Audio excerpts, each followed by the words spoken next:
أعوذ بالله من الشيطان الرجيم أعوذ بالله من الشيطان الرجيم بسم الله الرحمن الرحيم. السلام عليكم ورحمة الله وبركاته. أصبحنا وأصبح الملك لله والحمد لله ولا حول ولا قوة إلا بالله. أصبحنا على فطرة الإسلام وكلمة الإخلاص وعلى دين نبينا محمد صلى الله عليه وسلم وعلى ملة أبينا إبراهيم حنيفا مسلما وما كان من المشركين. أشهد أن لا إله إلا الله وأشهد أن محمدا عبده ورسوله. عليها نحيا وعليها نموت وفي سبيلها نجاهد وعليها نلقى الله. اللهم صل وسلم وبارك على رسولك وحبيبك المصطفى سيدنا محمد صلى الله عليه وسلم وعلى آله وصحبه أجمعين صلاة وسلاما دائمين متلازمين إلى يوم الدين أما بعد. Kita bersyukur Alhamdulillah. Alhamdulillah. Subhanallah. Yang di Indonesia, yang tadi pagi kita baru bangun tidur, kita ucapkan Alhamdulillah ya Allah. Alladzi ahyana ba'dama amatana wa ilaihin nusyur. Ya. Kalau kita ucapkan, ya Allah aku bersyukur, Engkau telah menghidupkan aku. Setelah Engkau mematikan aku, setelah amatan, mematikan amatan, maksudnya menidurkan. Ada dengan lisan, ada dengan lisan dan hati. Biasanya yang dengan lisan dan hati yang lebih dalam lagi, apabila kita merasakan titik nol, titik ketidakberdayaan. Bapak Ibu yang biasa naik pesawat, dan selama ini lancar-lancar saja, take off, landing, dan seterusnya. Betapa banyak orang yang tidak berdoa. Sampai landing pun tidak mengucapkan, ya Allah, Alhamdulillah. Tidak. Ya, landing biasa saja. Dengan senyum-senyum, lupa Allah. Tapi ada juga yang Alhamdulillah udah sampai. Itu udah bagus. Nah, saya akan mengajarkan lebih daripada Alhamdulillah sudah sampai, tapi masuk di dalam hati. Masuk di dalam hati itulah takwa. Karena Rasulullah SAW mengingatkan at-taqwa hahuna, at-taqwa hahuna, at-taqwa hahuna. Takut itu letaknya di sini supaya lebih dalam lagi. Jadikanlah analogika terbalik, dikiaskan dengan dibalik. Bagaimana itu? Bayangkan kita ini ada badai sehingga susah untuk landing. Nah, ini pengalaman saya ketika saya terbang dari Toronto, tujuannya ke Edmonton. Tapi ada badai salju yang dahsyat sekali. Tidak sampai Edmonton, terpaksa landing dengan penuh ketakutan para penumpang. Ya. Berhenti. Sampai 3 kali terbang. Badai lagi. Ketika landing itu, ya Allah, Alhamdulillah, ya Allah. Ketika dia pesawat di atas, di udara, penuh ketakutan. Maka ketika landing, ya Allah, Alhamdulillah masih hidup, ya Allah, Alhamdulillah. Selamat ya Allah. Nah, itu rasa. Jadi rasa yang dalam inilah yang diasah selama bulan Ramadan. La'allakum tattaqun. Anda betul-betul merasakan. Yang tadi malam ketika dia mau tidur, dia mengatakan dalam hatinya, jangan-jangan besok pagi saya tidak bangun lagi dan ini adalah kematianku. Dia bangun, masih hidup. Baru terasa, ya Allah, Alhamdulillah, alladzi ahyana ba'dama amatana. Kasih Allah. Jadi, kalau orang masih yakinnya luar biasa bahwa dia masih hidup, tenang, masih hidup, tenang. Maka kata-kata alhamdulillahnya tidak akan mendalam dalam hati. Subhanallah. Maka titik nol. Jangan-jangan kematian ada di depan kelopak mataku. Ini sudah jelas aku akan mati. Maka ketika kita diberikan kesempatan hidup, ya Allah, alhamdulillah. Pengalaman saya, perjalanan ke Padang Karang di daerah suku Wana, suku Tawana. Berjalan kaki 32 jam. Berarti perjalanannya nggak cukup 1 hari. Jalan kakinya. Kita tidur di hutan. Tidur lagi, kalau ada dusun kita mampir di situ. Melewati lebih daripada 23 sungai. Ada yang sungainya lebar sekali. Ada yang hanya berapa meter. Ada yang dalamnya segini. Gitu kan? Masuk di hutan, dalam hutan. Dan hujan tidak pernah berhenti. Yang terjadi adalah kelaparan. Padahal kita sudah bawa gula aren. Jadi kalau perjalanan jauh itu mesti saya kasih gula aren. Bawa gula aren nanti kita akan, ya Allah, kita gigit, gigit, gigit, gigit, gigit. Itu. Nggak mungkin kita bawa beras perjalanan jauh. Ketika sampai satu titik, makanan sudah habis. Gelap gulita, senter sudah habis baterainya. Apalagi HP. Jadi kita melihat jalan menunggu petir. Nah, ketika ada petir itu, baru kelihatan jalan. Di tengah hutan, depan kita sungai yang sangat dalam dan deras. Laparnya luar biasa. Ini di depan mata kita, aduh. Sampai waktu itu, detik itu saya merasa, wah kematian saya memang di hutan. Gitu. Ya tidak apa-apa, itu mulia. Karena apa? Karena fisabilillah kita dakwah. Ya syahid insya Allah. Tapi kemudian saya berdoa, ya Allah. Ada doa yang menggetarkan langit. Langit goncang sampai terbelah. Maka turunlah rahmat Allah, diturunkan para malaikat. Ini sudah saya tulis di dalam buku zikiran kantong. Kalau Anda dalam keadaan susah, zikiran itu ya wadud, ya wadud, ya dzal arsyil majid, ya mubdi, ya mu'id, ya fa'ala lima yurid. Nas'aluka binuri wajhika alladhi mala arkana arshik, wa nas'aluka biqudratika alladhi qadarta bi ala jami' khalqik, wa nas'aluka birahmatika allati wasi'at kulli syai. La ilaha illa anta ya mughis aghisni, la ilaha illa anta mughis aghisni, la ilaha illa anta mughis aghisni. Subhanallah, ini kisah sahabat yang dalam keadaan terhimpit, kematian sudah ada di depan matanya, mau dibunuh dalam perjalanan. Kemudian turunlah para malaikat yang mau membunuh. Kalau bahasa sekarang begal, ya. Kalau dulu istilah penyamun dalam perjalanan. Dan akhirnya beliau selamat dan bertemu Rasulullah menceritakan, itulah doa dengan Ismul A'azam. Saya praktekkan itu. Alhamdulillah selamat. Singkat cerita, ada yang menolong kita. Orang-orang di hutan itu, orang kita yang tinggalnya di pedalaman, dikasih makan kita, Allahu Akbar. Alhamdulillah ya Allah. Terasa. Jadi rasa yang mendalam itu adalah takut. Dan kita sedang mengasah rasa selama 1 bulan. Maka supaya Anda merasakan nikmatnya makan dan minum, dilaparkan dan dihauskan. Maka itu ketika kita ucapkan, ya Allah, Alhamdulillah. Alladzi ahyana ba'dama amatana wa ilaihin nusyur.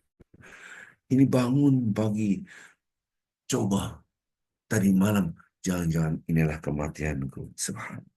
Kemarin saya pikir adalah kematian saya. Karena ini sesak sekali, nafasnya susah gitu kan. Jangan-jangan ini kematian saya. Nah gitu kemarin. Subhanallah. Tapi alhamdulillah pagi masih hidup. Ya Allah, alhamdulillah. Di sini terasa, alhamdulillah ya Allah, alladzi ahyana ba'dama amatana wa ilaihin nusyur. Subhanallah. Maka di rumah ada oksigen. Jadi kalau sesak selama ini sih nggak pernah ya. Jadi oksigen untuk kalau ada apa-apa. Subhanallah. Jadi rasa itu akan mendalam dalam dada kita apabila kita sampai titik nol. Ke titik nol itu titik la haula wala quwata illa billah. Tidak punya daya, tidak punya kekuatan apa-apa. Bahkan keberadaan saya pun tidak ada apa-apa. Ya Allah, semua dari Engkau ya Allah. Itu namanya titik nol. Baik, yang kedua salam dan salat kepada Nabi Muhammad Sallallahu Alaihi Wasallam. Bapak Ibu cinta Allah Subhanahu. Sama ketika kita usaha Allahumma salli wa sallim wa barik ala rasulika Sayyidina Muhammad. Adakah rasa cinta dalam hati kita yang mendalam? Ingin sekali bertemu dengan Rasul. Bagaimana kita akan merasakan cinta kepada Rasul kalau kita tidak belajar sirah nabawiyah, biografi Nabi Muhammad SAW. Sementara Rasulullah SAW sangat amat mencintai kita. Saking cintanya beliau berkorban demi kebahagiaan dunia akhirat umatnya. Bahkan nanti di akhirat, beliau akan memberikan syafaat dengan izin Allah kepada umat Nabi Muhammad sallallahu alaihi wasallam. Subhanallah. Maka cinta kita kepada orang tua kita itu harus di bawah cinta kita kepada Rasulullah SAW. Cinta kita kepada Rasulullah SAW harus di atas segalanya. Inilah orang yang mengerti tentang keimanan yang sejatinya. Halawatul iman, manisnya keimanan. Orang akan bisa merasakan manisnya keimanan apabila yakun Allah wa Rasul ahabba ilaihi mimman siwahuma. Hadis sahih ketika dia bisa menjadikan Allah dan Rasulnya sangat amat dicintai melebihi cintanya kepada siapapun. Mudah-mudahan kita betul-betul masukkan hal kita rasa cinta. Ketika kita nanti wafat, harap Allah Azza wa Jalla, siapa yang nolong kita? Kalaulah bukan Nabi Muhammad SAW melalui izin Allah Azza wa Jalla. Mudah-mudahan kita termasuk hamba Allah yang selalu bersalawat kepada Nabi Muhammad SAW. Bapak Ibu yang cinta Allah Subhanahu wa taala. Pertanyaan yang selalu dan terus kita ucapkan, apakah saya sudah dapat takwa? Itu harus kita refresh. Subhanallah. Tadi malam saya dengar ceramah. Dengar ceramah memberikan motivasi kepada kita untuk banyak-banyak berpuasa. Tapi yang dijelaskan adalah pendekatan kausalistik. Sah-sah saja apabila Anda menjelaskan ini adalah hikmah puasa. Bukan menjadi penggerak Anda bisa berpuasa. Hanya apa bedanya, Ustaz?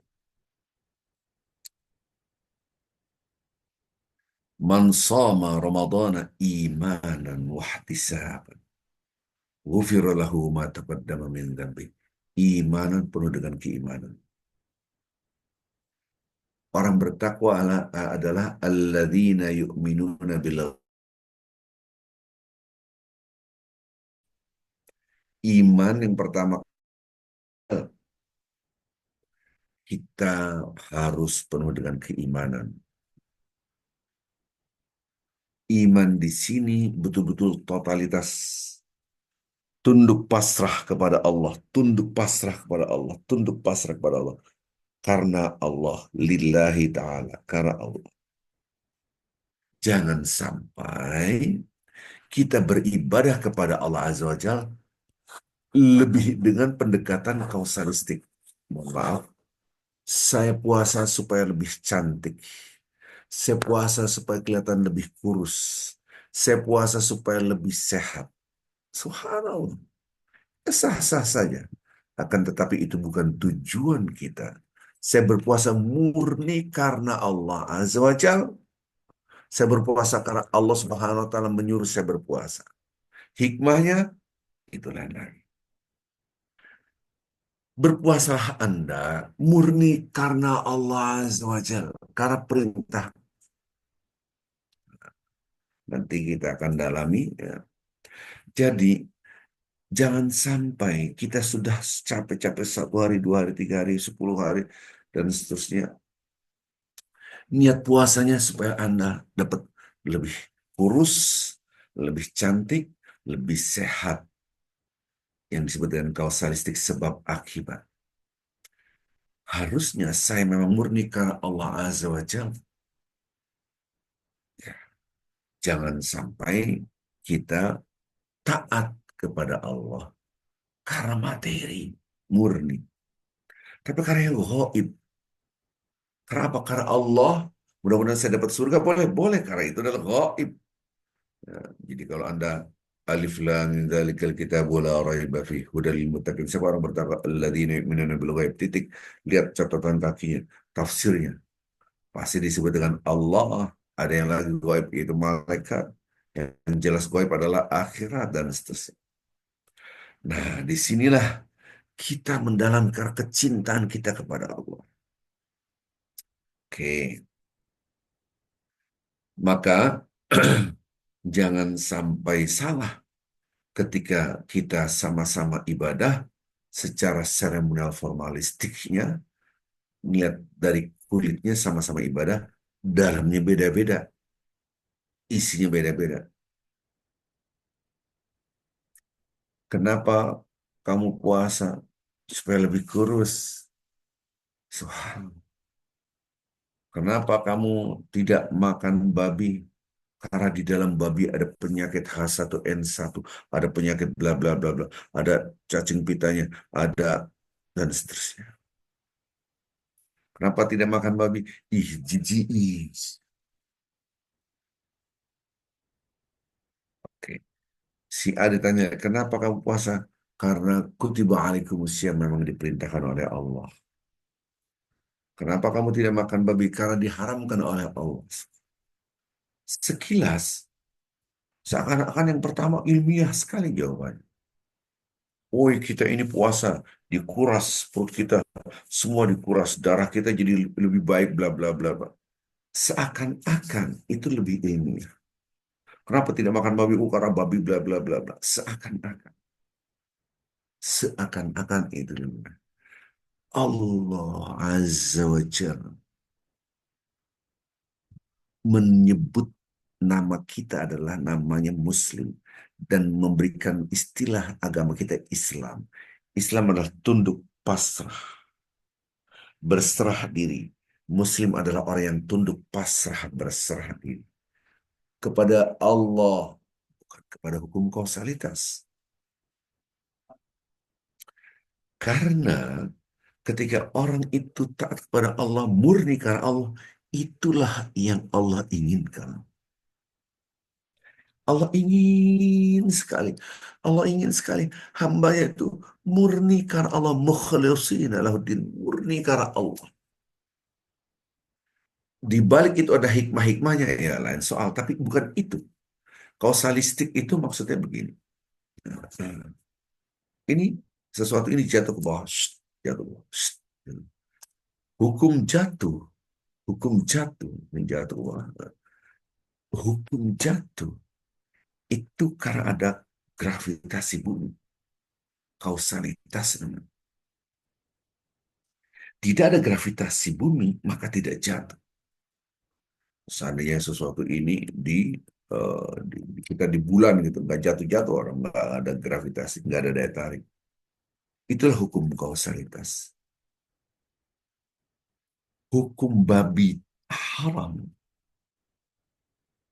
Kalau berandai-andai, garis bawahi, berandai-andai, karena ada cacing pitanya, maka apabila bioteknologi yang begitu canggih dan hilanglah penyakit cacing clean, betul clean, maka hukum babi bisa menjadi halal. Jangan salah paham Bapak Ibu.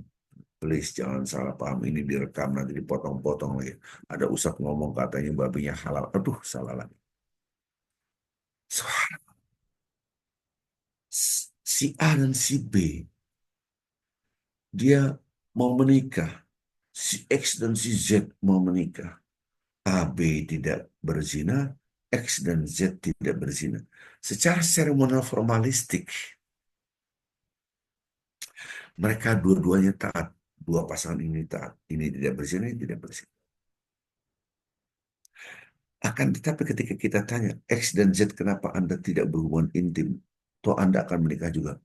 Janganlah, nanti keperawanan saya hilang, selaput darah saya rusak, nanti mahkota saya hilang, nanti apa kata orang? Apa kata orang? Kumpul kebo, hamil sebelum nikah, bla bla bla bla bla. Tuhan barunya adalah social norm, norma sosial. Nanti kalau hubungan seksual bebas itu akan penyakit ini, penyakit ini, penyakit ini, penyakit ini, penyakit ini. Jadi yang menyebabkan dia tidak berzina karena penyakit bla bla bla bla bla bla itu semua. A dan B. Kenapa Anda tidak hubungan intim? Astagfirullahaladzim, tak berzina. Dekat aja nggak boleh. Itu diharamkan. X dan Z dia tidak berzina. A dan B tidak berzina. Tetapi A dan B, because of you, iya karena abudu wa iya karena sekarang engkau ya Allah. Dan si X dan Z karena takut penyakit bla bla bla bla bla bla. Karena lingkungan mengatakan labelingnya apa? Labelingnya adalah kumpul kebo dan seterusnya apapun namanya. Maka ketaatan dua-duanya taat. Yang satu karena hukum Allah, yang satu karena hukum kausalitas. Kita dalam ketaatan kepada Allah itu karena Allah. Murni karena Allah. Begitu cara ibadah. Allah ingin sekali manusia ibadah tanpa ada karena ini. Karena hanya murni karena Allah yang disebut dengan lillah. Saya dekat dengan Anda. Apakah karena Anda orang kaya? Mudah-mudahan dapat uangnya. Astagfirullah. Saya dekat dengan Anda. Anda tuh orang tenar. Wih, foto. Cek, cek, cek. Supaya popularitas saya. Kamu dengan foto si Anu, si Anu. Tempellah di ruangan tamu. Subhanallah. Saya dekat dengan Anda. Kenapa? Karena Anda adalah pejabat tinggi. Wih, kamu pejabat. Dan seterusnya. Apakah yang menyebabkan saya berhubungan dengan manusia? Apakah karena Allah atau karena hukum kausalitas? Inna salati wa nusuki wa mahyaya, hidupku semua. Salatku, ibadahku, wa ibadahku semua. Hidupku kecuali hanya untuk Allah, tidak ada yang lain. Lillah. Lisan kita mengucapkan itu. Tetapi kebanyakan kita bukan. Maka jangan teruskan. Kalau di dalam hati Anda saya puasa agar saya cantik, saya kurus, saya sehat. Katakan karena Allah. Nawaitu samaghatin itu karena ya Allah aku puasai karena engkau, murni karena engkau. Terlepas Allah ngasih hadiah sehat, terlepas Allah ngasih hadiah darah Anda lebih baik, kolesterolnya membaik, asam urat turun dan seterusnya. Itu adalah hadiah, bukan karena itu. Subhanallah. Saya tidak makan babi karena memang Allah mengharamkannya. Terlepas itu saya jadi jauh dari penyakit bla bla bla itu. Jangan sampai kita ibadah itu hanya urusan materialistik, kausalistik.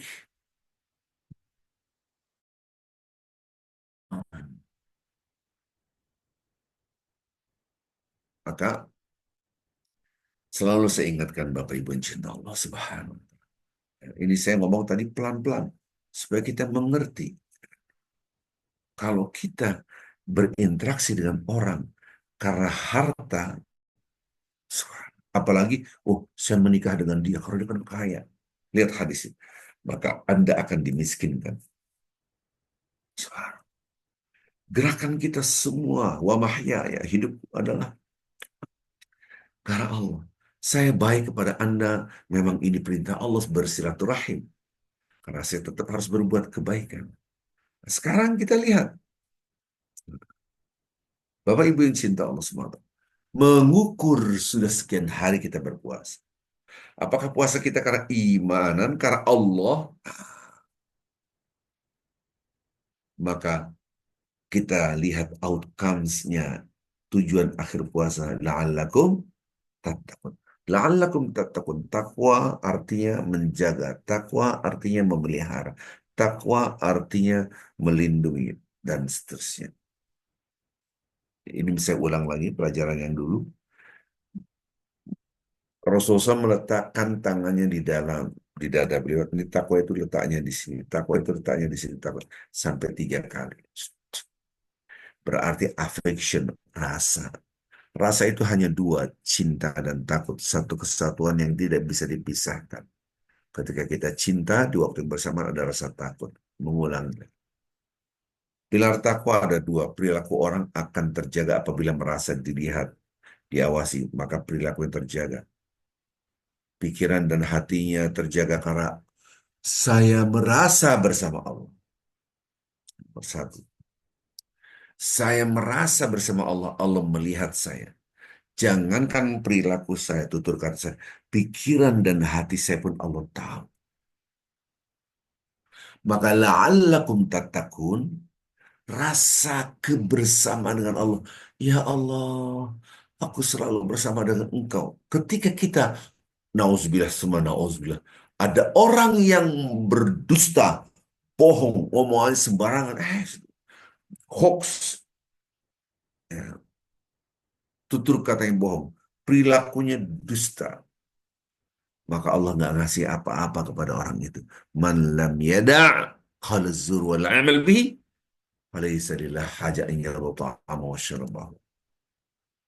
Kalau ada orang berpuasa tapi dia tidak mampu meninggalkan tutur kata dusta, perilaku dusta, bohong, maka Allah tidak akan memberikan apa-apa kepada orang itu walaupun orang itu nggak makan, nggak minum, nggak. Hadis riwayat Bukhari dan Muslim. Karena yang merontokkan, menghancurkan, meluluh lantakan ibadahnya adalah menafikan eksistensi Tuhan. Menghilangkan keberadaan Tuhan seakan-akan, nggak ada Tuhan, biarin aja. Astagfirullah. Disinilah baru kita paham betapa banyak orang hanya pendekatan seremonial formalistik. Pendekatan yang lebih substantifistik hilang. Dia tidak makan, tidak minum, tidak makan, tidak berhubungan suami istri, dan seterusnya. Ini pendekatan seremonial formalistik. Pendekatan yang lebih substantifistik hilang. Pendekatan yang isinya itu hilang. Hanya dapat kulitnya saja. Nah, ini yang berbahaya sekali. Sekarang, zaman sekarang, dari presidennya, wakil presiden, semua sampai pejabat-pejabatnya, bohongnya luar biasa. Dan kita sudah melihat ini sekarang, kebohongan yang dahsyat zaman sekarang. Katanya anti korupsi akan dikejar sampai Antartika. Bohong besar. Korupsi semakin gila. Bukan lagi ratusan miliar, triliun. Subhanallah.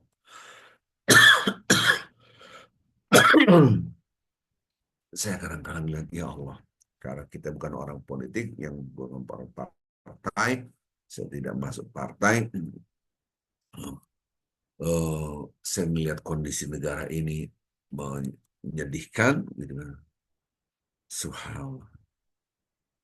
Kebohongan yang luar biasa sekarang. Yang dusta seakan-akan dia benar, yang benar seakan-akan dia oposisi dan menjijikan padahal kebenaran. Subhanallah. Disitulah dusta, dusta, dusta. Dari KPU-nya dusta, bawaslunya dusta, Mahkamah Konstitusi dusta, dusta luar biasa. Orang-orang ini berpuasa? Iya, berpuasa. Tapi meminta Allah saja. Nol. Karena dia tidak merasa diawasi oleh Allah. Polisi menghancurkan CCTV ketika membantai anak-anak FPI. Dia merasa bebas, punya kuasa, punya kuasa, punya kuasa. Tenang, aman. Semua jenderal-jenderal backup kita, tenang, aman. Allahu Akbar. Subhanallah, astagfirullahaladzim, astagfirullah. Di sini kita harus hati-hati. Jangan sampai kita merasa tidak dilihat oleh Allah. Rontoklah semua amal ibadah kita.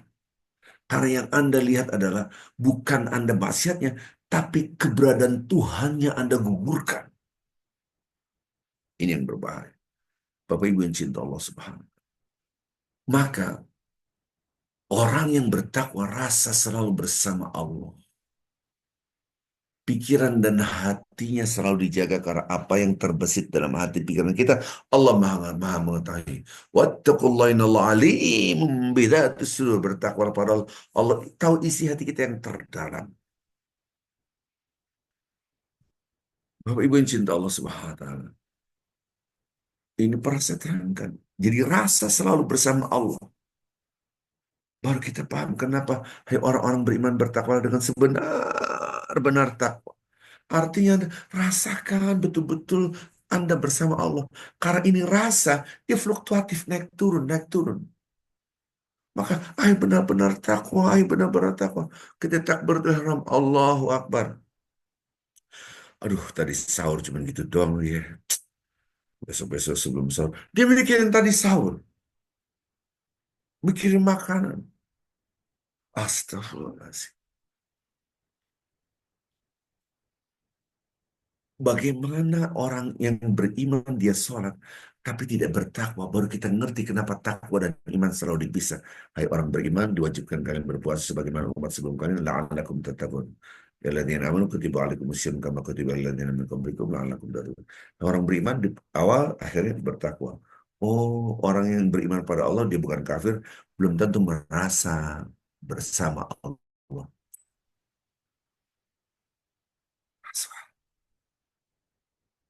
Bahkan kalaulah tadi dusta itu menyebabkan rontoknya ibadah.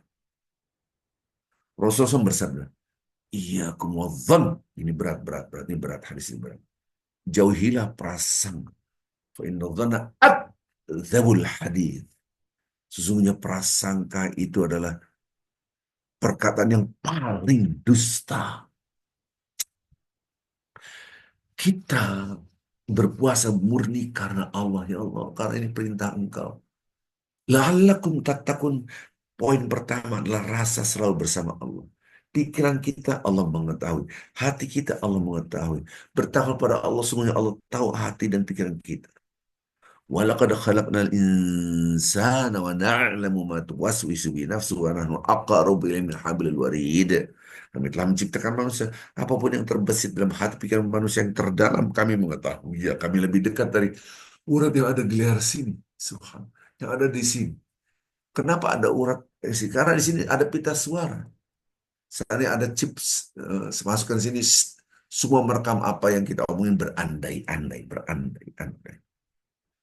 Seandainya KPK menaruh chips, semua pejabat supaya ngomongnya kedetek, HP-nya semua disadap, jadi ketahuan korup atau enggak korup.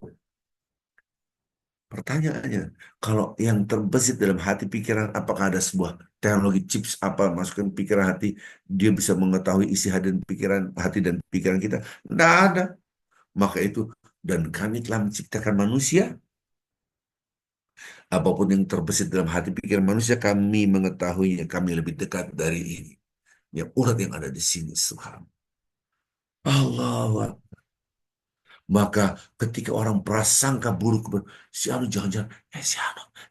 Astagfirullahaladzim, ya Allah, ampun, ya Allah. Astagfirullah. Ya Allah, aku puasa, ya Allah, kenapa pikiran aku begini? Nah, itulah takwa. Itulah takwa. Ini enggak, prasangka buruk, prasangka buruk, prasangka buruk, prasangka buruk. Habis itu dibacakan. Anu, sini, sini. Nyebar. Ditulis. Woi, di sosial media. Nyebar di mana-mana. Terus dia berpuasa sampai maghrib.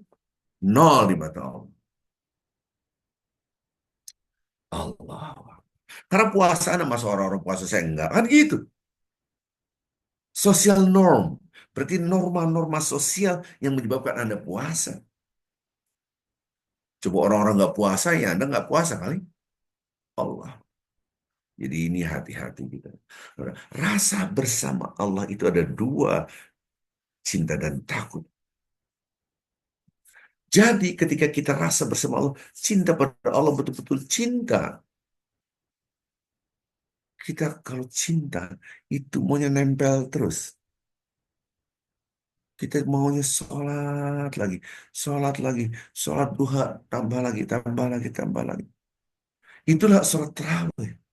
Dua lagi, tambah lagi, dua lagi, tambah lagi, dua lagi, Allah tambah. Itu mengasah cinta.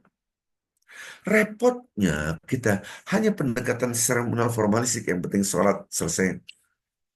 Tidak ada rasa cinta. Kalau Anda cinta, Anda tunggu waktu zuhur. Sekarang di Indonesia sudah selesai. Ini saya ngisi kajian ini di Masjid Raya Bintaro Jaya MRBJ, ya, di ruangan khusus. Jadi kita sholat subuh sekarang.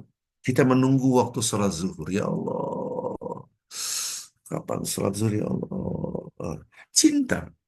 Allahu Akbar, Allahu Akbar. Sholat zuhur. Alhamdulillah, senang, senang, senang. Setelah sholat zuhur, menunggu waktu sholat asar. Ya Allah, kapan sholat asar? Allahu Akbar, senang. Saking cintanya, saking cintanya. Dia masuk masjid, dia sudah berwudu, dia sudah rapi, di atas sajadah, sajadah sudah wangi, semua nunggu waktu azan. Itu cintanya, itulah orang-orang yang disebut dengan al-murabitun. Orang yang mengikat diri kepada Allah Azza wa Jalla. Al-murabitun itu dua. Pertama, al-murabitun adalah orang yang sangat dicintai oleh Allah, adalah orang yang mati syahid, orang yang berperang di barisan terdepan, di paling depan, paling depan. Jadi kalau ada panah, ada tombak, dia mati duluan, paling depan. Jadi kalau orang-orang istirahat, dia ngontrol. Sampai ngantuk-ngantuk, ngantuk, kuat nih. Jangan sampai ada musuh. Kontrol, dia paling depan. Subhanallah. Itu namanya al-murabitun. Jadi yang menjaga pagar betis yang terdepan. Kalau perang. Kalau mobil itu bempernya depan. Subhanallah. Itu al-murabitun. Itu kekasih Allah. Dia siap jiwa raganya. Wafat duluan. Saking cintanya kepada Allah. Aku cinta. Aku berkorban apapun jiwa ragaku. I love you ya Allah. Subhanallah. Zaman sekarang kita tidak dalam keadaan perang. Siapa al-murabitun untuk zaman sekarang? Yang menunggu-nunggu waktu sholat. Subhanallah. Ada sholat maghrib, nanggung buat isya, saya di masjid aja sambil zikir, saya baca Quran. Murabitun. Allah. Jadi ada sibuk, sibuk, sibuk, sibuk, sibuk. Jam berapa nih? Masih setengah jam lagi. Sebelum azan. Kamar mandi, bersih, siap, zikir, baca Quran, nunggu waktu sholat. Ya Allah, itu namanya cinta. Cintanya luar biasa. Cinta. Subhan. Berandai-andai. Bapak-bapak mau landing. Seandainya Anda terbang dari Jakarta, berandai-andai aja. Ke New York. Anak Anda ada di New York, berandai-andai. Berandai-andai aja. Gitu kan. Berandai-andai. Nah, nanti Papa Mama akan landing di apa airport jam 7 malam, berandai-andai. Berandai. Oke, I love you, Mom. Anaknya udah sayang cinta. Anda landing jam 7 belum nongol, jam 7.30 belum nongol, jam 8 belum nongol, jam 9 belum nongol, baru jam 10 nongol, sudah 3 jam, 2 jam. Apakah yang Anda rasakan? Harusnya seorang anak sebelum landing dia sudah siap nunggu ayah ibunya. I love you, cinta. Pas keluar, siap, sudah siap. Bukan di parkiran, sudah siap. Ini nggak udah datang, belum, masih jauh, macet, sejam lagi, 2 jam, baru datang. Allah Akbar. Orang cinta, kalau Anda betul-betul cinta kepada orang tua, Anda siap menyambut orang tua Anda. Ini hanya ilustrasi. Kita sholat azan, Allah Akbar, Allah Akbar. Wih, azan. Sibuk. Terakhir dah. Terakhir. Udah kita lagi asar, kita habis nih. Tahan, tahan. Oh iya. Allah Akbar, Bismillahirrahmanirrahim. Assalamualaikum. Allah Akbar. Atahiyatul Subhan, subhan, alhamdulillah. Apa ini? Cinta. Anda diasah 1 bulan penuh rasa cinta kepada Allah. Anda menunggu azan itu cinta. Shh, bukan azan maghrib doang. Ya, setelah azan maghrib saya udah cinta Ustaz. Azan maghrib doang. Tuh. Jadi ketika Anda cinta tuh, Anda betul-betul merasakan cinta. Cinta itu nggak bisa dibuat. Buat aku cinta padahal tidak ketahuan. Kalau kita cinta Allah, kita mau dibaca Quran, baca Quran. Karena ada tugas ini, tugas ini, tugas ini. Ya pending dulu. Saya harus ngurus suami dulu. Saya harus siapin makanan. Saya harus, oh, karena ada tugas ini. Akhirnya saya pending. Habis itu selesai. Ada waktu baca Quran, baca Quran, baca Quran. Selesai. Ada kerjaan lagi, kerjaan. Wah, wah, udah kelar. Ya, baca Quran lagi, baca. Itu namanya cinta. Ini udah 1 hari, 2 hari nggak pernah baca Quran. Udah 10 hari masih 1 juz aja belum kelar-kelar. Katanya cinta. Maka rasa kebersamaan dengan Allah yang kita asal adalah kecintaan kita kepada Allah. Prasangka buruk pun, shh, apalagi dusta, shh, lumayan, shh, dia kasih tahu lumayan. Ngambil harta yang bukan hak Anda. Astaga, rontok ibadah Anda. Shh, nggak ada yang tahu. Tenang aja. Siapa yang tahu? Nggak ada yang tahu. Aman, kita aman. Udah, santai aja. Astagfirullah. Dia merasa santai karena merasa aman. Ini yang berbahaya. Jangan sampai kita tidak mengerti puasa itu maksudnya. Puasa itu adalah rasa kebersamaan dengan Allah. Ini semua dari Allah. Tidak cukup, lanjutkan pilar yang kedua. Pertanggungjawaban. Jadi 2, rasa bersama Allah dan akhirat. Jangan-jangan hari ini adalah kematianku. Maka aku harus hati-hati. Disitulah 2 pilar takwa. Rasa bersama Allah dan rasa jangan-jangan hari ini adalah kematian. Maka balik lagi tadi awal ceramah tadi, yang tadi awal ceramah. Kalau Anda mengucapkan ya Allah, Alhamdulillahilladzi ahyana betul-betul dari hati Anda, karena jangan-jangan tadi malam saya adalah wafat. Siapa yang tahu kita wafat? Nggak ada yang tahu. Bapak Ibu, apabila ini berandai-andai, namanya berandai-andai. Anda milih A atau B. Apa itu? Apakah Anda datangnya ajal A, mau tahu atau tidak tahu? Tinggal milih. Arifin, kematian kamu kan pasti iya.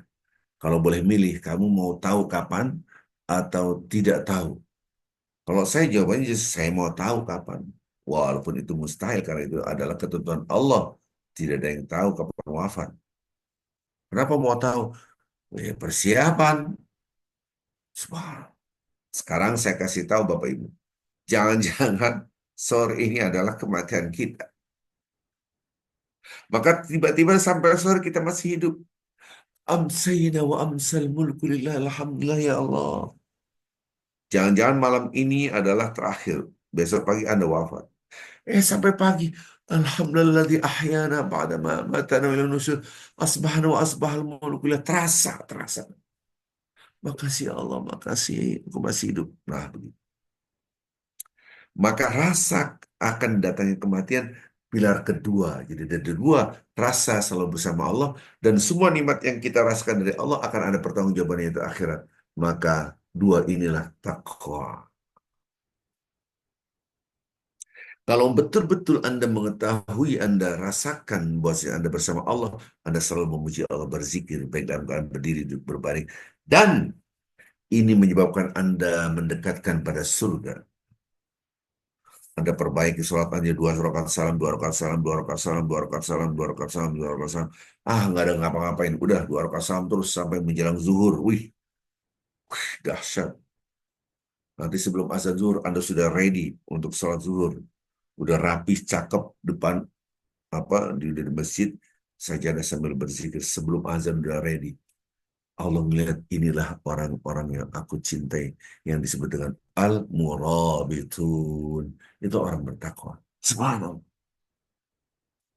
Bapak Ibu yang cinta Allah Subhanahu wa taala, ini penting buat kita semua agar kita bisa mereview apakah saya sudah menjadi orang yang bertakwa atau belum. Insya Allah kita akan kajian ini mudah-mudahan bisa berlanjut ya walaupun hanya sebentar, dan saya tidak mau panjang lebar, ini sudah jam 6 lewat 6 lewat 1 menit ya. Mudah-mudahan ada manfaatnya ya. Jadi kita tambah ilmu sehingga kita mengerti, oh saya belum bertakwa, oh saya masih jauh takwanya. Ukurnya seperti itu. Saya puasa, nawaitu shaum, untuk apa? Karena lillahi ta'ala, bukan karena niatnya untuk kurusin badan, untuk ini. Itu hadiah tambahan dari Allah. Tapi ingat semua karena Allah, karena cinta kita pada Allah. Subhanakallah bihamdik, asyhadu an la ilaha illa anta, astaghfiruka wa atubu ilaik. Assalamualaikum warahmatullahi wabarakatuh.